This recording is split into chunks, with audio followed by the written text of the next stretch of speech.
자막을 보셔도 되고요. 제가 읽겠습니다. 자녀들아, 우리가 말과 혀로만 사랑하지 말고 행함과 진실함으로 하자. 아멘.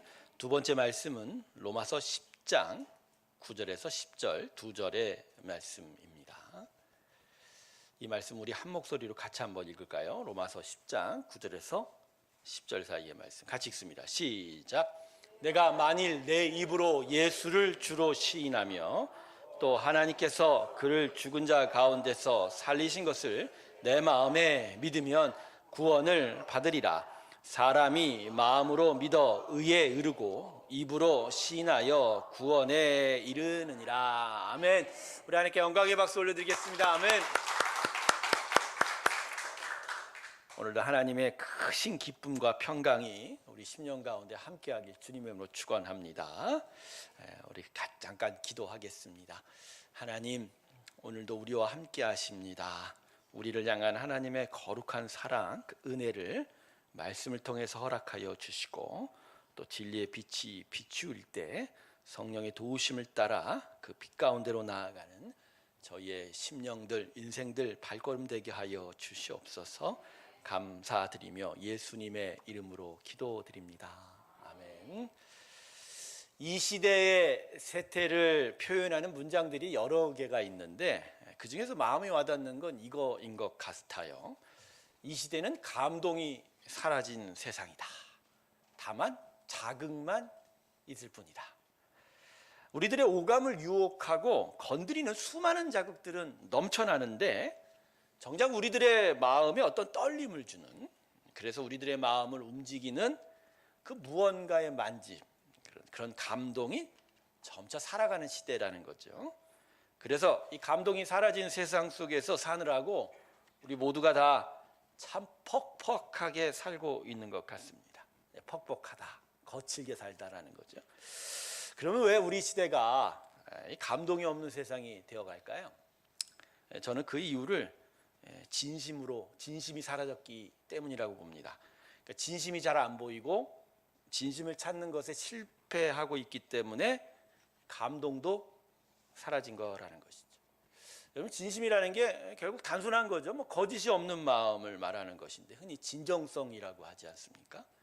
사람들은 이 진심이 담긴 마음, 이 진정성을 느낄 때 마음의 떨림과 움직임, 감동을 얻게 되는 거죠. 가령 진심을 담은 연설들, 진정성이 있는 사과들, 또 진심이 통하는 대화들, 그리고 또 진심이 움직이는 그런 행위들을 통해서 우리들은 기쁨과 감동을 얻게 되고 마음에 큰 움직임을 얻게 되는 것이죠. 그런데 어느새부터인가 우리들의 세상에 이 진정성이 느끼지 않는 말들과 진심을 느끼지 못하는 사과들이 가득 차기 시작을 했고, 그리고 이러한 위선과 거짓들 때문에 계속해서 진심을 느끼지 못하니까 사람들 마음에는 어떤 감동보다는 냉랭함이 쌓여져 가는 거예요. 냉랭함. 그리고 그 냉랭함이 점점 마음에 굳어져 가는 거죠. 그래서 심각한 결과가 나타나는 게 뭐냐면 이 마음에 굳어진 냉랭함으로 인해서 이제는 어지간해서는 진심과 진정성을 못 느끼고 있는 거예요. 느끼지 못하게 되는 것이죠. 저는 이러한 현상을 도로 위에서 종종 목격합니다. 그리고 저도 이런 마찬가지 증상이 나타나고 있는 걸 발견하게 돼요. 여러분, 운전을 하다 보면 실수할 수밖에 없어요. 실수할 수밖에. 운전이 그렇게 큰 전문적인 지식과 기술은 아니어도 그게 수많은 상황과 그 일들 속에서 이게 운전한다는 게 그렇게 쉽은 일은 아니에요. 실수할 수밖에 없고 또 그러다 보면 운전의 미숙함이 드러나기도 합니다. 그런데 어떤 잘못이나 실수가 있을 때 그 부분에 대해서 솔직하게 인정을 하고 제가 실수했습니다. 죄송하네요 라고 표현하면 되는데 요새 들어서 보면 진정성을 좀처럼 만나지 못하게 됩니다. 오히려 나의 실수를 인정하지 않으려는 뻔뻔함을 종종 목격하게 되고 사과는 하는데 대충 신용만 하는 예, 죄송합니다. 근데 저는요, 이게 기존의 상처 때문일 수 있다 생각을 해요. 그러니까 세상이 이런 어떤 진실함과 솔직함에 큰 손해를 입혔다라는 거예요. 이전에 한번 진심을 표현했다가 외려 진심을 표현한 것을 약점을 삼아서 큰 공격을 하고 손해를 입히게 되는 경우가 많게 되는 거예요. 그렇게 되면 진심을나 진정성을 드러내기가 어렵게 돼요. 좀처럼 자신의 진심을 드러내기가 두렵고 싫은 거죠. 결국 이와 같이 진심을 드러내기가 어렵고 어떤 경우에는 진심을 드러내는 것에 일종의 억압을 받으면서 우리는 우리 세상에서 좀처럼 진심을 발견하고 만나기가 어렵게 된 겁니다. 그래서 이 시대는 감동이 사라지고 감동을 얻지 못한 채 너무나 퍽퍽하게 살아가고 있는 것이 우리 세상이지 않나. 오늘 설교가 좀 길었죠, 서두가? 근데 제가 이 진심에 대해서 설명한 건 우리의 믿음과 신앙에 있어서 이 진심이 너무나 중요하기 때문입니다. 진심을 통하여 마음의 감동과 떨림과 움직임을 가지게 되는 것과 마찬가지로 우리의 진심은 참된 믿음을 이루게 되고, 그리고 우리의 진심이 담긴 참된 믿음은 하나님의 마음을 움직이기 때문인 거죠. 자막 한번 볼까요? 사도행전 13장 22절 한번 볼까요? 패하시고 다윗을 왕으로 세우시고 징언하여 이르시되 내가 이새의 아들 다윗을 만나니 내 마음에 맞는 사람이라 내 뜻을 다 이루리라 하시더니. 개역 개정은 내 마음에 맞는 사람, 개역 이전의 버전은 내 마음에 합한 사람. 이건 내 마음에 맞는 사람, 결국 뭐죠? 하나님의 마음에 든다라는 거 아니에요. 다윗이 하나님의 마음에 들었다는 거예요. 그래서 하나님의 마음이 움직여서 내 뜻을 다 이루리라, 다윗에게 당신의 역사, 그 일들을 다 이루어 주신 거죠. 하나님이 움직이신 거죠. 이러한 것인가. 자, 그러면 어떻게 해서 다윗이 하나님의 마음에 들었을까요? 여러분 잘 알다시피 다윗은 참 실수가 많았고 죄도 많았습니다. 대표적으로 밧세바를 범하고 그 남편 우리아를 고의로 전쟁터로 보내어 죽인 것, 그게 대표적이죠. 그 외에도 숱한 범죄와 실수들이 사무엘 상하서를 보면요 정말로 많이 기록이 되어 있어요. 사실 사울 왕의 범죄에 비하여 결코 적지 않아요. 다윗의 범죄가 더 많다라고 할 수도 있을 거예요. 하지만 다윗은 자신의 죄에 대하여 회개하기에 진심을 쏟았던 자입니다. 하나님께 자신의 마음을 드릴 때 진정성이 있었던 자예요. 자, 우리 시편들 150편 중에 많은 시들이 이제 다윗이 기록했는데 특별히 자신의 죄에 대한 다윗의 진심 어린 고백이 군데 남아 있어요. 시편 6편, 시편 32편, 시편 38편 같은 게. 근데 오늘 6편 말씀 한번 볼까요? 자막이 2절부터 6절 제가 한번 읽어드릴게요. 여호와여 주의 분노로 나를 책망하지 마시오며 주의 진노로 나를 징계하지 마옵소서. 여호와여 내가 수척하였으니 내게 은혜를 베푸소서. 여호와여 나의 뼈가 떨리오니 나를 고치소서. 나의 영혼도 매우 떨리나이다. 여호와여 어느 때까지이니까. 여호와여 돌아와 나의 영혼을 건지시며 주의 사랑으로 나를 구원하소서. 사망 중에서는 주를 기억하는 일이 없사오니 스올에서 주께 감사할 자 누구리이까. 내가 탄식함으로 피곤하여 밤마다 눈물로 내 침상을 띄우며 내 요를 적시나이다. 다윗의 어떤 진심이 느껴지지요. 진정성을 가지고 자신의 수많은 범죄들 앞에서, 실수들 앞에서 하나님께 회개했던 그 마음. 다윗은 진심을 가지고 하나님 앞에 섰습니다. 그리고 하나님께서는 이 다윗의 진심을 인정하셨고 이 진심에 대하여 응답하신 것이죠. 그래서 여러분, 다윗의 범죄함에도 불구하고 하나님은 다윗의 왕위를 끝까지 지켜주셨고, 다윗을 통해서 이스라엘이 하나님의 나라를 이루도록 역사하셨다. 할렐루야. 성도 여러분, 하나님께서 당신의 성도들에게 원하시는 건 진심입니다. 하나님께서는 우리들의 행위의 완전함을 기대하지 않아요. 우리의 연약함을 누구보다 잘 알고 계세요. 우리의 부족함을 너무나 잘 알고 계시는 하나님이십니다. 우리의 모든 행위마다 100%를 요구하지 않으세요. 그래서 예수님께서 다시 오시기 전까지는요, 어떻게 보면 하나님께서는 의의 판단보단 용서하시기를 더 열심히 하고 계십니다. 할렐루야. 지금의 시대는 은혜의 시대, 용서의 시대예요. 수많은 범죄 앞에서도 하나님은 용서하셔요. 우리의 연약함을 알고 계시기. 하지만 대신 하나님께서는 우리들에게 진심을 보고 싶어 하십니다. 우리들의 진심을 보시기 원한다. 그리고 그 진심 위에 당신의 은혜의 나라를 세우고자 하십니다. 할렐루야. 사도행전 5장 안타까운 사건이 하나 기록이 되어 있죠. 여러분 기억하시나요? 그 사건은 아나니아와 삽비라의 사건이지 않습니까? 아나니아와 삽비라 부부는 자신의 소유를 팔아서 사도들에게 바쳤습니다. 그러나 자신들이 판 소유의 일부를 자신의 목으로 감추었어요. 그러고는 사도들에게 자신들의 소유를 다 내놓은 것처럼 말했습니다. 안타깝게도 결국 이들은 이 사도들의 책망을 받고서 그 자리에서 즉사를 했어요. 참 안타까운 일이죠. 근데 여러분, 왜 아나니아와 삽비라가 죽었을까요? 성경은 왜 이걸 기록을 하고 있을까? 여러분, 이 부부가 하나님의 저주를 받은 건 그 행위에 완전함이 없었기 때문이 아니에요. 진심 때문이에요. 진심 때문. 그들은 자신의 소유를 팔아서 사도들에게 바치는 것에 두 마음이 있었던 거예요. 겉으로는 하나님의 영광을 위해서 내가 무언가를 하고 싶은 마음인 것 같지만 그들의 속마음은 다른 것을 얻고자 하는 마음이 있었다는 거예요. 그러니까 이들에게 뭐가 부족한 거예요? 진심이 부족한 거예요. 진정성이 없었던 겁니다. 아나니아와 삽비라는 사도들에게 솔직하게 말했으면 돼요. 저희 소유를 팔았는데 저희에게도 필요한 것이 있어요. 그래서 제가 어느 정도 가졌습니다. 여러분, 이랬으면 오히려 사도들은 이 부부를 어떻게 했어요? 칭찬했을 거예요. 어려운 가운데서도 헌신하고자 하는 마음에 인정을 주셨을 거예요.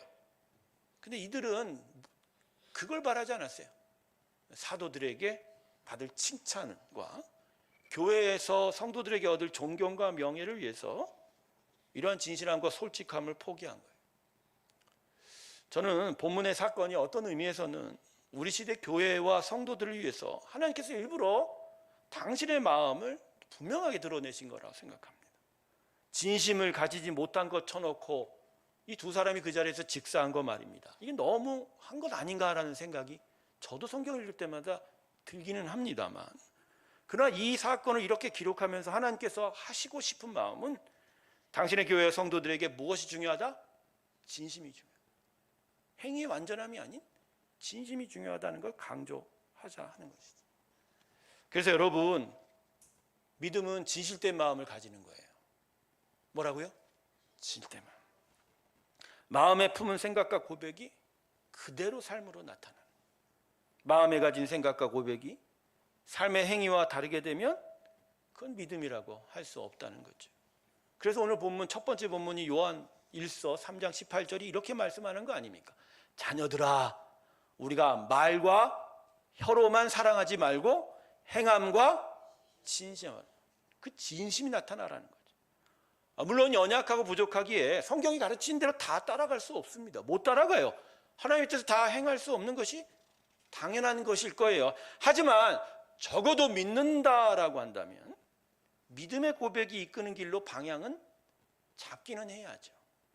믿는다는 고백이 가리키는 방향으로 몸의 방향이 이제 틀어져야 되는 거죠. 난 믿는다 그러면서도 하나님 앞에 뒤돌아서 있는 자신의 마음이라면 과연 그 믿음의 고백이 진짜 진심일까요? 진정성이 있을까요? 이 요한일서 이 말씀도 그래요. 형제들과 자매들에게, 자기의 성도들에게, 아니 사람들에게, 이웃들에게 사랑한다고 말한다면 당연히 그 사랑을 위한 실천이 무언가가 나타나야 한다는 거예요. 물론 비록 지금 다 이룰 수는 없지만 적어도 사랑하기 위하여 몸의 방향을 바꾸는 일이 있어야 하는 거 아닌가. 저는 그래서요, 여러분, 할 수 있는데, 할 수 있는 마음이 없는데도 믿는다라고 말하는 것은 믿음이 아니라고 봅니다. 할 수 없거든요. 근데도 나 믿어요. 그건 제가 볼 땐 믿음이 아니에요. 이런 일 많아요, 교회에서. 이게 왜냐하면 주변 사람들이 보고 있는 걸 의식하는 거예요. 내가 뭔가를 하는 게 저 다른 내 지체들에게 날 보여주는 거지. 여러분, 믿음은 무엇보다 하나님 앞에 자기를 세우는 거지. 나름 다른 사람 앞에 보여주는 게 결코. 근데 또 이게 공동체의 문제도 있어요. 공동체가 너무 정죄를 해요. 뭘 못하면 너무 정죄를 해버려요. 왜 이렇게 못해? 그러니까 자꾸만 자기를 겉으로 보여주려고만. 이게 바로 잡아야 될 일인데, 저는요, 오히려 믿음은요, 아직 제가 부족합니다, 아직 못 따라가겠어요 라고 말하는 게 오히려 믿음이라고 생각해요. 물론 마음에 불순종과 거역이 있어서 못하겠다고 하는 건 좀 논외고, 근데 왜 이런 게 믿음인가? 적어도 이렇게 고백하는 거에는 하나님 앞에 겸손이 있는 거예요. 그리고 하나님 도우심을 바라는 마음들이 들어가 있기에, 그게 믿음인 거예요. 못하겠는데 말로만 믿어요? 믿음 아니다. 그래서 여러분, 예수님께서 성전에 들어가셨을 때 저 성전 뒤편 저 큰 기둥 뒤에서 남몰래 눈물 흘리고 있었던 세리의 기도를 보시고, 그걸 보시고 하나님께서 칭찬하셨어요, 예수님께서. 그리고는 자신들의 앞에 있는, 남들 앞에서 자신의 신앙을 뽐내는 바리새인들은 무청이나 날카롭게 책망하시고 질책하셨어요. 여러분, 왜 그럴까요? 보여진 외적 행위로는 바리새인들의 행위가 얼마나 좋아 보입니까? 세리가 누굽니까? 동족들로부터 세금을 뜯어내고 로마 제국에 붙어먹은 당시의 친일파들이죠. 근데 예수님은 다른 판단을 내리세요. 뭐라고요? 눈물 흘리며 기도하는 세리는 당신의 마음에 드는 거고, 사람 앞에서 자신의 신앙을 뽐내는 바리새인들은 책망받는 거예요. 이유가 뭘까요? 다른 게 아니에요. 그들 모아 말에 뭐가 문제다? 진심. 진짜 진심. 그러니까 자랑하는 바리새인들은 진심이 아닌 거예요. 하나님 앞에 자기를 드리는 믿음이 아니라 뭘 가지고 있는 거예요? 나를 높이고 나를 보여주고 싶은 마음뿐인 거예요. 그러나 눈물 흘리며 기도하는 세리는 비록 행위는 악했지만 그냥 그 자리에서 진심으로 하나님 앞에 섰다. 여러분, 그렇습니다. 믿음의 삶은 진심으로 하는 거예요. 할렐루야. 진심으로 하는 거예요. 오늘 두 번째 말씀인 로마서 10장 9절과 10절은 이 같은 믿음의 진심이 무엇인지를 보다 분명하게 가르쳐주고 있습니다. 자, 오늘 우리 말씀에서 10절 말씀을 잘 기억하죠? 10절 말씀은 너무 유명하게 기억해요. 구원이 우리에게 어떻게 임하는지. 마음으로 믿어 의에 이르고 입으로 시인하여 구원에 이른다. 그런데 이 10절을 이해하면서 좀 대충 이해하고 받아들이는 것 같아요. 그러니까 마음으로 믿는다는 것과 입으로 시인한다는 것의 의미를 너무나 자기 편의적으로 생각해요. 자기 편의적으로. 자, 여러분 어떻게 생각하고 있는지를 제가 지금 말씀드릴 때 한번 생각해 보세요. 여러분, 마음을 믿는다. 그냥 내가 마음에 그렇다고 고백하면 되는 거지. 입으로 시인한다는 것, 입으로 아멘 하면 되는 거예요. 전도하고 결신할 때 옆에서 뭐라고 그래요? 야, 아멘 하면 돼. 그냥 믿습니다라고 말하면 돼요. 여러분, 이런 생각에는요, 일단 덮어놓고 믿으면 나중에 믿음을 가지게 된다는 이상한 논리가 있는 거예요. 여러분, 이거 절대 아니라고 제가 얘기했죠. 시간이 흐르면 믿음이 자란다고 하는 진화론적 이 이상한 논리가 교회에서 하루빨리 쫓아내기를 주님의 축원합니다. 시간이 지나면 저절로 믿음이 생겨요? 도대체 무엇을 믿어야 하는지를 제대로 모르고 있는 어리석.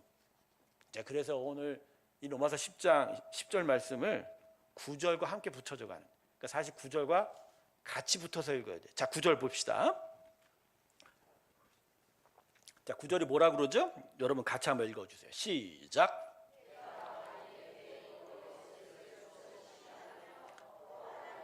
그를 죽은 자 가운데서 살리신 것을 내 마음에 믿으면 구원을. 자, 9절에 믿음이라는 게 뭔지, 누가 무엇을 믿어야 되고 그 믿음은 우리에게 뭘 요청하는지에 대해서 분명히 얘기하시죠. 정리하면 십자가에 죽으셨으나 사흘 만에 부활하신 예수님을 주로 믿는 것, 주로 시인하고 인정하고 믿는 게 그게 뭐라? 믿음이다. 즉 이 내용이 내 마음에 믿겨지는 거고 그게 내 입술의 고백으로 진심되게 나오는 게 구원을 이루는 거다. 할렐루야. 자, 이 구절과 10절 같이 붙어서 해요. 자, 근데 여러분 여기서 지금 주로 시인할 때 주가 뭐죠? 주가 뭐예요? 영어가 로드예요. 주인이라는 의미예요. 나의 주인 된다. 나의 왕이시다. 나의 이제 다스리는 통치자 되신 자. 그러니까 우리의 믿음은 지식적으로 예수님 십자가에서 죽으셨으나 다시 사셨다. 그래서 그 대속으로 우리가 용서받았다 해서 멈추는 게 아니에요. 그 예수님이 이제 우리의 뭐가 된다? 주인이 되십니다. 그리고 그 예수님의 뜻이 우리를 이제 주관하신다. 그래서 우리가 그 뜻에 따라 산다. 이걸 마음에 믿는 거예요. 그래서 내가 예수님을 이제 주인으로 삼는 거예요. 방향이 정해진 거죠. 그리고 내 입술의 고백으로 나타나는 건 내 손발과 인생에 그대로 따라가는 일이 나타나요. 그렇지만 비록 부족하고 연약해 다 따라가지 못하지만 삶의 방향은 이미 딱 말뚝을 받는 거지. 난 이제 이렇게 살아간다. 자, 여러분 이제까지 이 로마서 10장 10절 말씀을 어떻게 이해했는지 그리고 제가 지금 설명드린 거하고 비교해 보세요. 우리는 너무나 자기 편의적으로 이 본문을 생각하고 있는 건 아닌가. 여러분 그래서 예수님께서도 이렇게 말씀하셨습니다. 마태복음 7장 21절이 있죠. 자막 볼까요? 나더러 주여 주여 하는 자마다 다 천국에. 그러니까 내 편한 대로 그래 내가 그냥 마음에 예수님 믿으면 되지. 내 입술로 그냥 아멘 아멘을 잘하면 돼. 근데 어차피 인생 부족하니까 못 따라가지. 그런데 그렇다고 해서 구원에 이를 건 아닌 거예요. 자, 그 뒤에 예수님이 뭐라고 그러셨죠? 다만 하늘에 계신 내 아버지의 뜻대로. 이건 행위의 완전함이 아니라 우리의 삶의 방향과 목적이 분명해져야 한다. 즉 마음에 예수님을 주인으로 삼아서 그 뜻대로 살아가는 방향이 있느냐에 대한 진심에 대한 말씀입니다. 성도 여러분, 하나님께서는요 우리의 진심에만 당신의 마음을 움직이실 것입니다. 그냥 말로만 예수 믿는다고 해서 우리가 하나님의 복 가운데 있지 않을 거예요. 자, 저는 새롬교회에 항상 기복신앙, 번영신학 이거 멀리해야 된다고 얘기했죠. 기복신앙, 복만 구하는 신앙. 번영신학, 예수 믿으면 다 번영한다는 거. 이거 유사 사이비 신앙이에요. 이거 하나님 앞에 설 자리가 없는 거죠. 말로는 하나님을 섬긴다고 하지만 그 마음의 은밀한 진심은 내가 복 받는 게 더 큰 거죠. 여러분 이 기복신앙, 번영신학은 사이비예요. 왜? 진심의 측면에서 보면 하나님이 주인이 아니라 결국 여전히 주인이 누구예요? 자기 자신. 하나님은 당신께서 주인님이 되시고 왕이 되시는 자리에서 영광을 드러낼 것입니다. 할렐루야. 어떤 청년 하나가 예수님을 찾아왔죠. 어떻게 해야 영생을 얻겠습니까? 라고 묻자. 아주 보기 좋은, 듣기 좋은 질문. 뭔가 저 질문 듣고 이 사람 진짜 무언가 중요한 걸 찾는구나. 근데 예수님께서 이 청년에게 대뜸 뭐라고 대답하세요? 내 소유를 팔아 가난한 자들에게 주라. 그러자 이 청년이 어떻게 돌아갔죠? 자, 본문 마태복음 19장 22절은 이 청년의 되돌아가는 모습을 이렇게 말씀하셨습니다. 제가 읽어드릴게요. 그 청년이 재물이 많음으로 이 말씀을 듣고 근신하며 아니라. 말로는 영생을 추구한다. 그것을 내가 얻고 싶습니다. 얘기하고 있지만 소유를 팔라는 마음에 자기 진심이 드러나 버린 거예요. 이 청년의 진심은 영생이 아니라 뭐에 있는 거예요? 자기 소유에 있는 거예요. 그러니까 사실 영생을 추구하는 것도 예수님 앞에 그런 질문을 던지면서 주변 사람들에게 나 예수 하나님 잘 섬기고 있거든. 근데 하나님의 축복과 보상 받을 자격 있다. 그 마음을 사람들 앞에 보여주고 싶었던 거예요. 성도 여러분, 우리에게 하나님의 복을 원하는 마음이 먼저면 그건 하나님의 은혜와 복과 관계가 없게 될 것입니다. 대신에 이미 하나님의 은혜와 복을 받은 것에 감사하면서 진심으로 하나님을 높이고 예배하는 자들은 계속 하나님의 은혜와 복 가운데 살게 될 것입니다. 하나님께서는 당신의 영광과 당신의 나라를 찾는 자들에게만 응답하실 거예요. 응답하실 거예요. 여러분, 하나님께 진심을 드리십시오.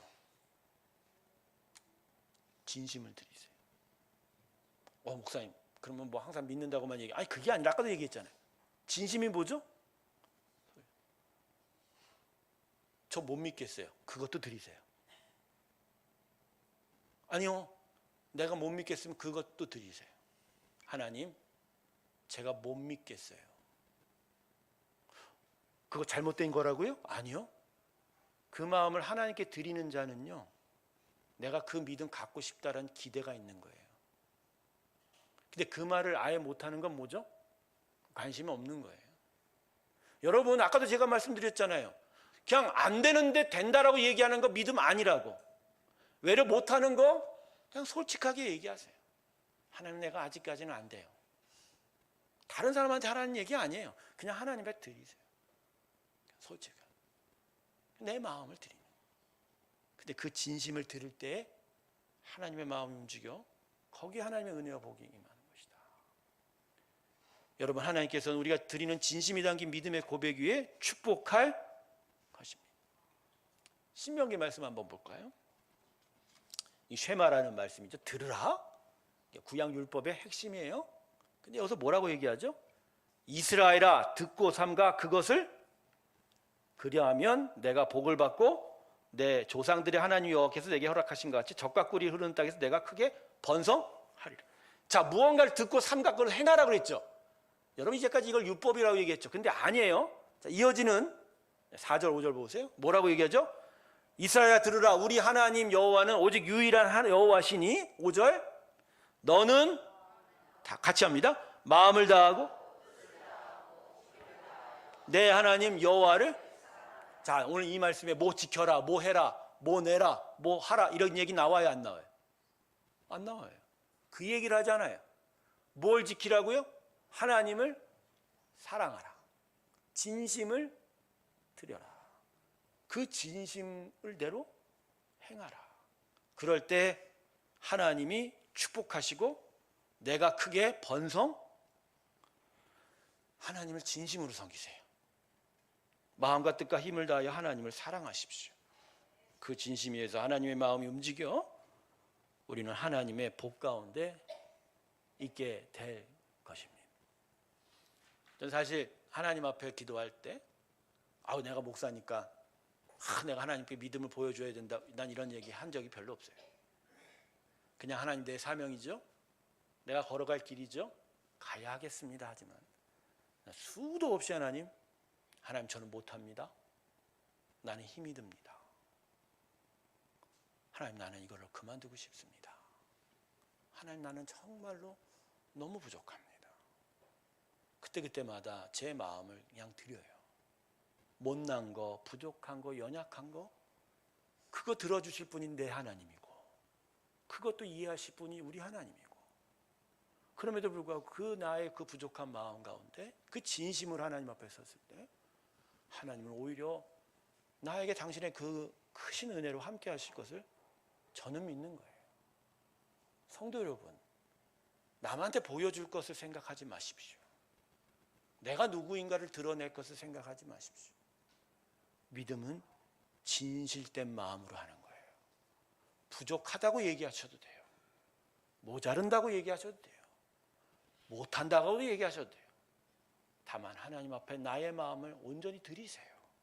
그리고 거기에 하나님의 도우심이 있을 것을 기대할 때 용서하시기를 끝까지 하시는 우리 하나님, 오늘도 우리를 사랑하시고자 하는 그 하나님이 우리의 연약한 마음을 붙들어 당신의 은혜의 나라로 이끌어 가게 되실 줄로 믿습니다. 말씀을 정리하겠습니다. 여러분, 하나님께서는요, 우리들의 마음을 너무나 잘 알고 계세요. 우리 마음의 진심이 무엇인지 잘 알고 계세요. 절대로 우리의 입술의 말과 고백에 속지 않으세요. 겉으로 번지르한 말들에 하나님께서 결코 속지 않으신 거예요. 무엇이 진심인지 무엇이 가짜인지를 아십니다. 여러분, 믿음은 진심입니다. 두 마음이 아닙니다. 여러 마음들이 아닙니다.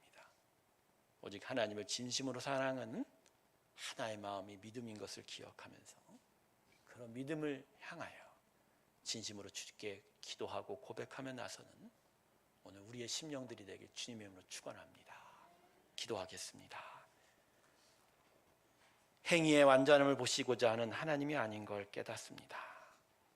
우리 안에 솔직함과 진정성을 가지고 하나님 앞에 서기만을 바라는 하나님의 은혜와 긍휼의 마음을 깨닫습니다. 여러 마음이 있을 수밖에 없는 우리의 연약함들, 그럼에도 하나님 앞에 사랑하는 마음이 진심이 되어 주 앞에 드려지기를 원합니다. 주님, 오늘 우리의 마음에 이 진심을 분명히 가르쳐 주시옵소서.